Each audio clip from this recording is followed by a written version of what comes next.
Bonjour à tous et bienvenue dans ce Speed Astuce qui est la suite du précédent. Nous avions vu comment utiliser certains filtres pour créer des trames. Et bien maintenant on va faire la même chose, enfin pas tout à fait la même chose d'ailleurs, mais en utilisant les brosses. Ça sera un moyen d'approfondir un peu nos connaissances des réglages de ces fameuses brosses. Et on va commencer tout de suite. Dans un premier temps, nous allons utiliser la brosse toute simple que je vous avais déjà montrée pour créer les nouvelles brosses. C'est une brosse ronde, sensible à la pression, qui joue sur l'épaisseur du tracé. Alors, une fois qu'on l'a, on va cliquer sur F5 pour entrer dans les propriétés de la brosse. On va désactiver la dynamique de la forme, ici, là, et dans forme de la pointe, on va augmenter le pas, comme ça. On regarde, on va augmenter encore un peu le pas, encore un petit peu même, et là, voilà, on a une brosse toute bête qui va permettre de faire une multitude de points pour tramer vos dessins.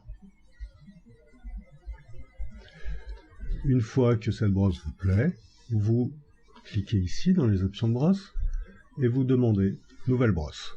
Vous lui donnez un nom, trame. Point. OK. Et voilà, elle est enregistrée et fonctionnelle. Bien sûr, on peut changer sa taille, changer son opacité. Enfin, c'est une brosse comme n'importe quelle autre. On va maintenant reprendre cette même brosse pour apporter une petite variante. Donc, toujours dans F5, je vais demander dynamique de la forme. Je vais cocher pression de la plume, si ce n'est pas déjà le cas, et bon, on va augmenter, on va diminuer un petit peu le pas et augmenter un petit peu la taille. Et là, en fonction de la pression, je vais avoir des points plus ou moins grands. Ça me semble pas mal, sauf que là, regardez ici, là, j'ai des points vraiment trop petits. Donc, dans dynamique de la forme, je vais demander un diamètre minimal. Mettons, allez, 30%. Je teste. Là, ça me garantit, même si j'appuie un tout petit peu, de ne pas avoir de points trop petits. Ça me semble bien. Plus qu'à fermer ça, aller ici, demander une nouvelle forme histoire de l'enregistrer, je l'appelle comme je veux, et c'est parti. Pour cette troisième brosse, on va reprendre notre brosse de départ, celle-là. On va créer un calque, faire juste un petit trait comme ça, un petit peu plus fin peut-être, peut-être un petit peu plus long.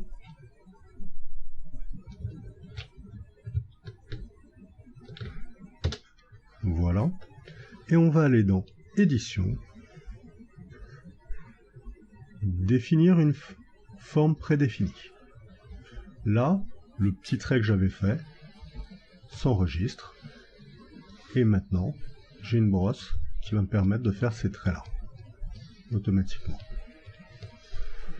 Sauf que ça ne marche pas très bien. Pourquoi? Parce que je ne l'ai pas encore paramétré. Donc F5, je vais, comme d'habitude, augmenter le pas. Encore un peu. Encore. Et là, j'ai déjà une brosse un peu plus intéressante. Mais je voudrais une brosse qui me permette de faire des trames croisées. Alors pour ça, je vais aller dans Dynamique de la forme. Je désactive la pression de la plume, ça ne m'intéresse pas. Par contre, je vais demander une variation de l'angle de 100%. Et là, qu'est-ce qui se passe? Voilà. au fur et à mesure. À chaque fois que je vais passer, les traits vont être orientés dans un sens différent, aléatoire, et ça va me permettre d'avoir une trame croisée. Là, elle est peut-être un petit peu violente, je vais augmenter le pas, encore un peu,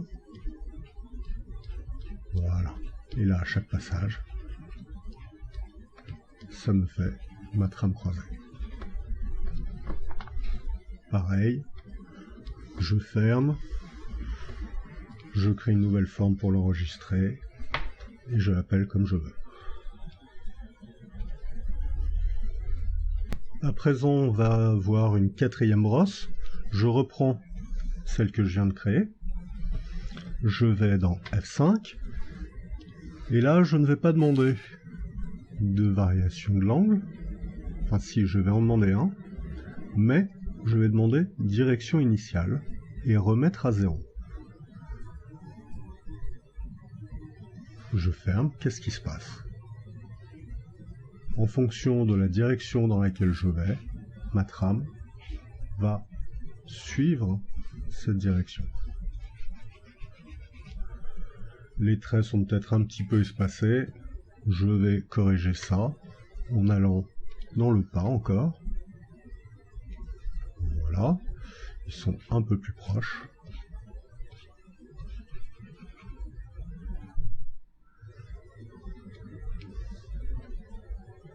Et j'ai une trame qui va me permettre d'avoir des petits traits adaptés à la direction dans laquelle je fais mon geste.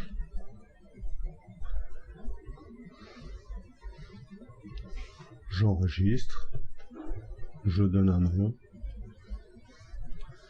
et voilà pour la quatrième. Une petite variation pour cette même brosse. Si au lieu de direction initiale, je demande simplement direction, la brosse va s'adapter, y compris si je change de direction pendant mon geste.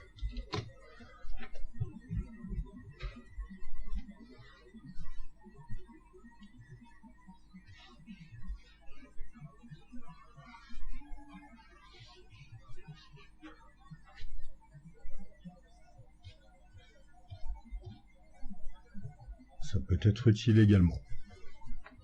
En jouant sur ces options et sur la création d'un motif pour une nouvelle brosse, on va pouvoir faire des tas de variations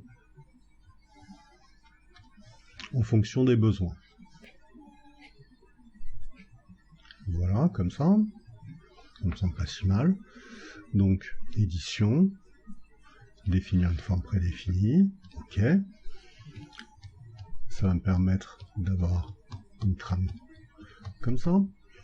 Dans F5, je peux demander par exemple dynamique de la forme, pas de pression de la plume, variation de l'angle. Je change le pas.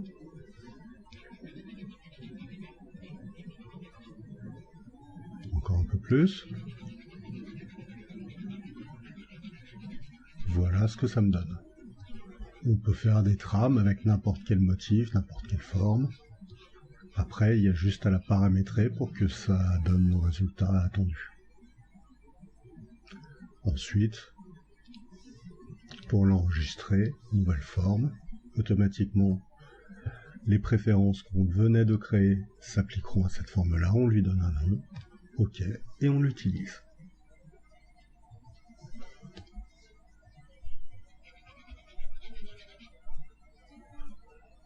Pour la suite, on va aborder des brosses un peu différentes, des brosses qui vont utiliser les textures. Alors pour ça, on va avoir besoin d'une texture. On va prendre du gris par exemple, remplir Alt, Delete entièrement notre calque, aller dans Filtre, demander pixelisation demi-teinte couleur,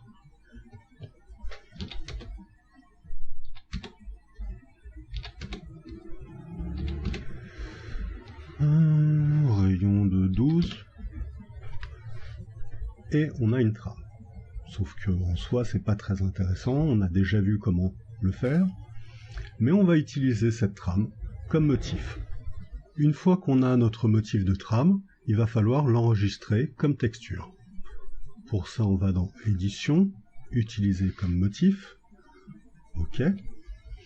Et là maintenant, on reprend notre première brosse. Vous vous souvenez, celle-là.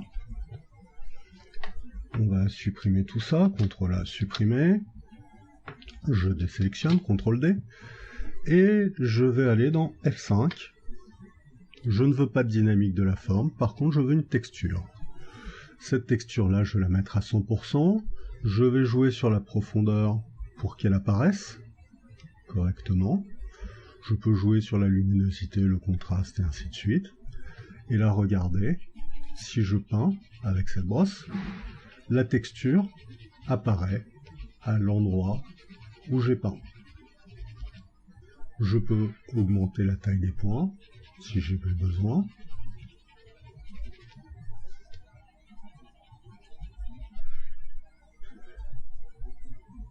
Comme d'habitude, ici, j'appuie là, je lui donne un nom et ma brosse est enregistrée. Je peux augmenter sa taille. Ça n'augmentera pas la taille des points. Ça augmentera juste la taille de la brosse qui révèle les points qui sont dans la texture. Vous voyez, si je m'y prends en plusieurs fois, la texture se raccorde. Si j'ai besoin à un moment d'avoir des points plus gros, on a vu que augmenter la taille de la brosse n'y change rien, mais je peux augmenter l'échelle ici et enregistrer cette nouvelle brosse. Une fois qu'on a compris le principe des motifs, on peut créer n'importe quel motif en fonction de ses besoins. Celui-là a été fait sous Illustrator. On peut récupérer des motifs ou des trames sur Internet, se faire une trame composée de têtes de mort ou de Hello Kitty. Après, tout est possible. Sur ce, je vous laisse. N'oubliez pas de sauvegarder régulièrement et au revoir.